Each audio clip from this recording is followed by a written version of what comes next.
Hi, welcome back. Welcome to the Kenny Veach M Cave mystery. I just wanted to give you an update today regarding what's been going on in the background. As of recent time, I've been experiencing some serious issues when it comes to the Dylan Rounds case. False copyright music ID claims, done incorrectly and unjustly. And as this morning, waking up to the 10th copyright claim within the last few days, this time round it was one of my older Kenny Veach videos I did, I believe maybe to do with the mine shaft. And I'm just wondering, why all of a sudden? Why now? Because it's been so back to back with other videos in recent time, it definitely seems like there is someone or some people out to get me, because this third party group, which I've never heard or seen before, have never claimed previous music used in my videos as their own, and it's just happened all of a sudden. Now, not the very first time something like this has happened. In the past, it happened every now and then, but not often, right? It was like a glitch, some kind of mistake. But how can this be a mistake when it keeps happening over and over again? It doesn't seem like a coincidence in my mind, right? So basically, what I'm going to do today is share with you the video that had received a copyright music claim, which was a false one, explain it a little bit further, see if there's any patterns there, and then make sure to stick around because we will be looking back at the comment section of one of my latest Kenny Veach short videos, because there was some interesting discussions following on from there, and it does open up the possibility of creating a new Kenny Veach video, more so a map analysis. So you want to hear the details about that and the possibilities, make sure to stick around till the end, okay? So, as said, I will be also sharing with you the other copyright music claim I got today, which was to do with Dylan Rounds, as for those that do watch and have come from the Dylan Rounds community. But I just want to let everybody know that it still is continuing. These false copyright claims back to back almost every single day, a total of 10 now. It's getting out of hand and it's a little bit ridiculous. And some people out there will say, well, told you so, or, oh, it was going to happen, or, something like that, which is really unhelpful at the end of the day. Reality is, this has only happened in a cluster. It didn't happen all the other times in the past. I might have had other issues in other areas, but as for false copyright claims, it's only become an issue like now. Wasn't that bad or that often back then. So there must be something that has changed since, right? It's trying to get down to the bottom of it. You can share your thoughts and opinions in the comment section or the live chat if you're currently here in the live premiere. And whilst people are present, you can feel free to check my previous coverage out on other cases if you're interested in that. You might find it interesting. Okay. So I think without further ado, just get right into it. I'll share with you these videos that I've received copyright claims. So here you can see it says, "Hi Warlight Ref, a copyright owner using Content ID has claimed some material in your video. Your video is live and the visibility settings that you selected remain applied to it. However, it is now either being monetized and by copyright owner, or they have chosen to receive analytics such as likes, views, subscriptions, likes to dislikes, watch hours, all that. This is not a copyright strike. This claim does not affect your account status. But regardless of the lack of severity of it, it's still a restriction, it's still a limitation, and it's still a form of unnecessary control for unjustly reasons. This should not be happening. And there might be other people out there that'll say, oh well, never mind, it'll go away. It will not go away. Action needs to be taken. And I have disputed this claim as well as the other 9 previous, okay? It takes 30 days for the dispute. If it's approached or looked at early, then it can be resolved quicker, but most of the time that doesn't happen. So you got to wait 30 days, and then once it's expired, basically the claim is taken off and it's all okay, right? But it's still totally unnecessary. This should not be happening. It was never a major problem in the past, so why should it suddenly become one now? So it makes me think there are people in the background playing a role in some way to silence my coverage on cases because I'm too consistent and I go too deep. Okay? But regarding the actual video that received this copyright ID claim for music used which never existed in the video to begin with, which I find pathetic, the video title was M Cave Mineshaft has been covered up. Photo analysis. Kenny Veach case update. The copyrighted content pizza and drugs claimed by Merlin Epitaph. If you're returning back or new to this video, pizza and drugs, the copyrighted content, that has not showed up in any of my videos. In my videos, I have used the music Dark Rage or She's in the Woods, or what was the other one? Into the Deep, and that was by Co-AG Music, a UK music composer, copyright free, all accepted and acknowledged. Okay? But this random claim, it holds no appliance to my video because it does not exist, so it's a false claim. But it's still annoying and it's still limiting, right? It should not be happening. And, I thought it was bad enough my Dylan Rounds videos being targeted, but for my Kenny Veach videos to be now targeted, I do find that ridiculous, okay? And YouTube aren't doing anything about it, right? So what's going to happen next? I wonder. Just to add on in, this was the second one I received in the same day earlier on. Copyright owner using content ID has claimed some material in your video. The video title, Ty Corbin gives an update on Dylan Round search. Salty Pancakes conspiracy summary analysis. Copyrighted content, pizza and drugs, claimed by Merlin Epitaph. So basically, it's the same claim over and over again and the same copyrighted false content over and over again. It's the same thing in all of my videos, even though I have not used any of their content, nor has their music appeared in any of my videos. So it's all fake and false. Yeah, it still counts as a copyright claim, and I'm the one that's on the receiving end of it. So initially I was looking at the titles of my videos previously. If it mentioned some key names of individuals like Ty Corbin, Lance Kelly, Dylan Rounds, or Candice Cooley, maybe certain people out there are, I don't know, being very picky because of the titles of my videos and who it's about, but they don't like that, so they're trying to silence me in that way. But the fact that my Kenny Veach videos are being targeted now, that is beyond ridiculous.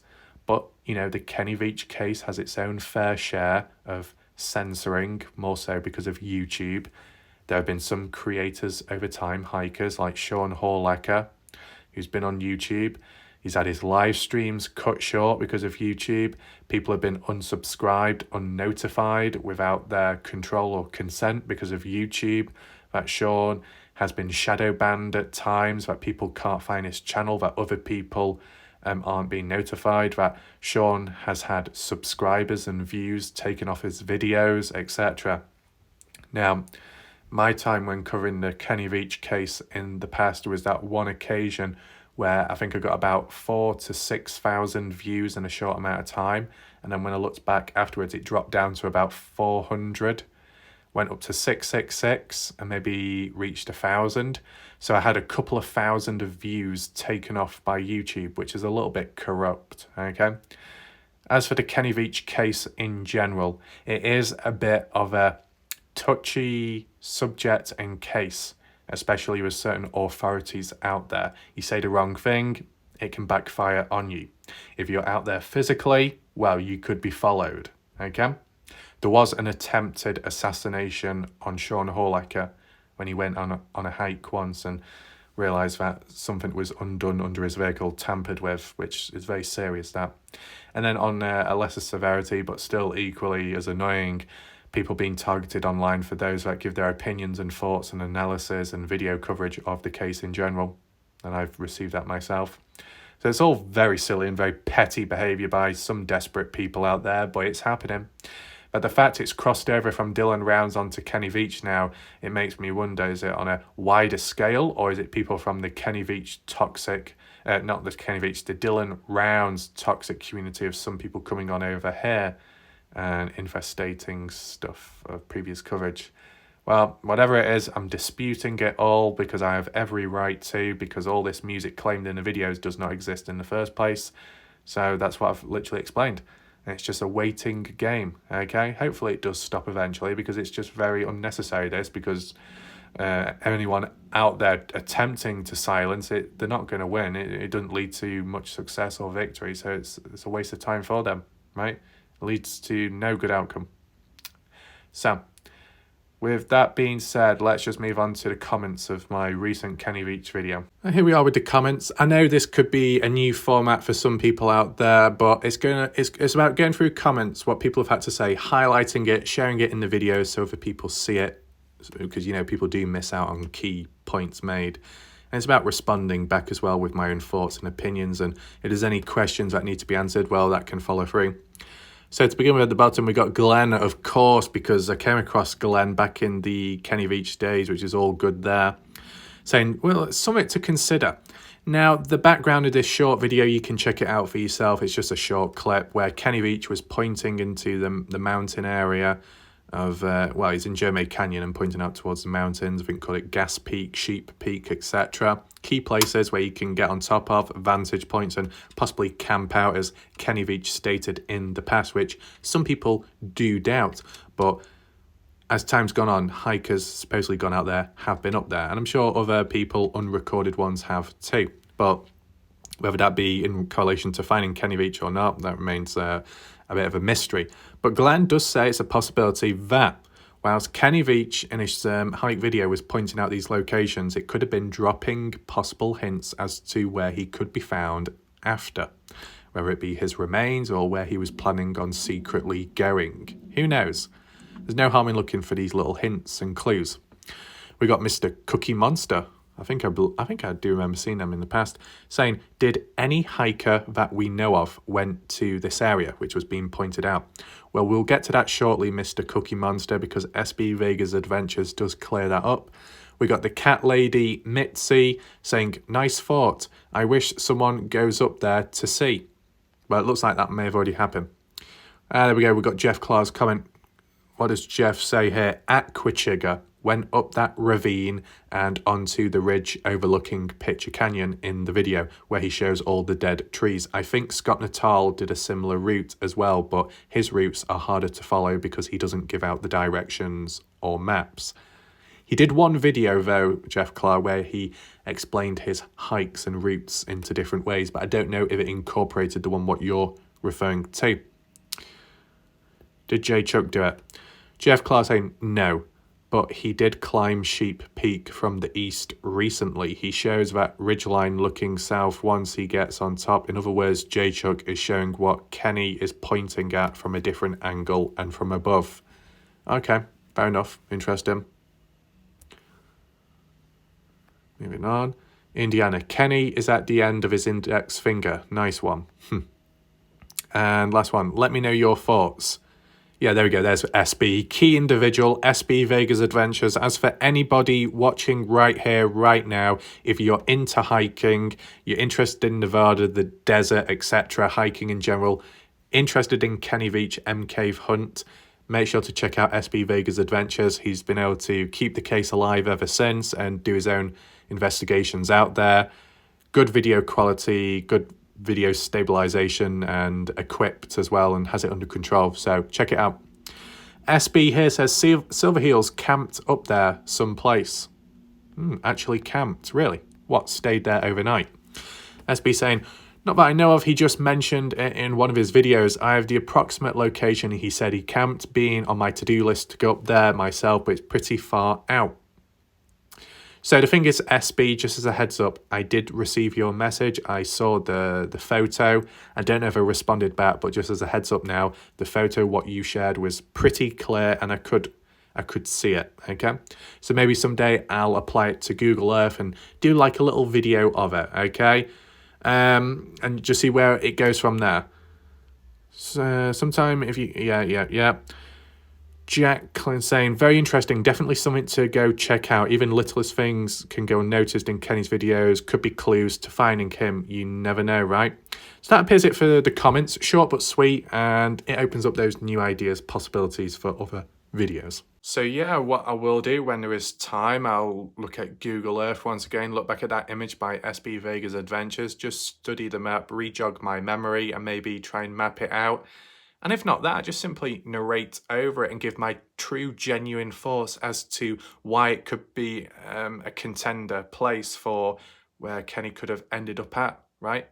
I said, I know there might be people saying why and how, and would there even be a point or reason to do that? Well, we're not exactly Kenny Veach, but we could try and walk in his shoes and mindset at the time when the video does come around.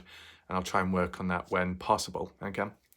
In the meantime, we just see what else happens in between Dylan Rounds or Kenny Veach or Christine Passe Parker missing people or other random stuff we just see. Also got to take in mind the storage on my phone. I really do need to clean it out, even if it's in one whole sitting or for an entire 2, 3, 4 weeks, month out now. But it does need to be sorted out, that. All in all, though, I still find it strange with those false copyright music claims. Take in mind, it's a copyright music claim, not just a standard copyright, hey, you used my video content, you're getting done for that. It's music related. If my videos had 0 music in them, then there's a chance that I wouldn't be getting these claims, but at the same time, you shouldn't have to be driven to the point where you can't edit your video at all. You know, if there is copyright-free music and you're given permission to use it, and there is a clear agreement with the actual music composer who actually created that music, then there should be no problems at all. It's opportunistic, corrupt, third-party people out there trying to take advantage and claim it as their own or make the excuse that their own music was included, even though it sounds nothing like what was in my video. So I think there are grudges. I think people are trying to silence me in both the Dylan Rounds case and the Kenny Veach case, bad as each other, to be honest, and so are some of the people with him, okay? So as I said, we'll just see what happens next. Leave your comments down below in general. And yeah, thanks for watching. Just a short clip. Just wanted to provide a little update to you as to what's going on. And yeah, goodbye. Good night for now.